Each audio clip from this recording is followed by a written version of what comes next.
Misery has fallen to the lot of man, because of his willful forgetfulness of the supreme truth of his being.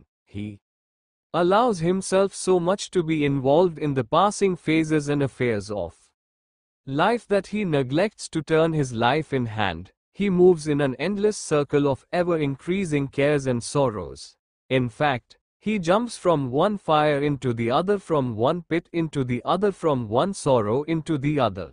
He gropes in a self-created darkness and stumbles at every step, and his aches are many. Rest and peace are nowhere for him. This is the result of man's running away from the all-blissful center of his being, God. Forget this center, and you have a crop of misery. Tune your remembrance with the Lord and Master of your life, and you have endless joy.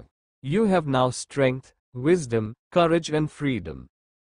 मनुष्य के भाग्य में दुख इसलिए है, क्योंकि वह अपने अस्तित्व के सर्वोच्च सत्य को जानबूझकर भूल गया है। वह अपने आप को जीवन के गुजरते हुए चरणों और मामलों में इतना उलझा लेता है कि वह अपने जीवन की दिशा ही नहीं मोड़ पाता। वह लगातार बढ़ती हुई चिंताओं और दुखों के अंतहीन चक्र में घूमता रहता है। दरअसल, वह एक आग से दूसरी आग में, एक गड्ढे से दूसरे गड्ढे में, एक दुख से दूसरे दुख में कूदता रहता है। वह अपने द्वारा बनाए गए अंधकार में टटोलता रहता है और हर कदम पर ठोकर खाता है, और उसके दर्द बहुत है। उसे आराम और शांति कहीं नहीं मिलती। यह मनुष्य के अपने अस्तित्व के परम आनंदमय केंद्र, ईश्वर से दूर भागने का परिणाम है।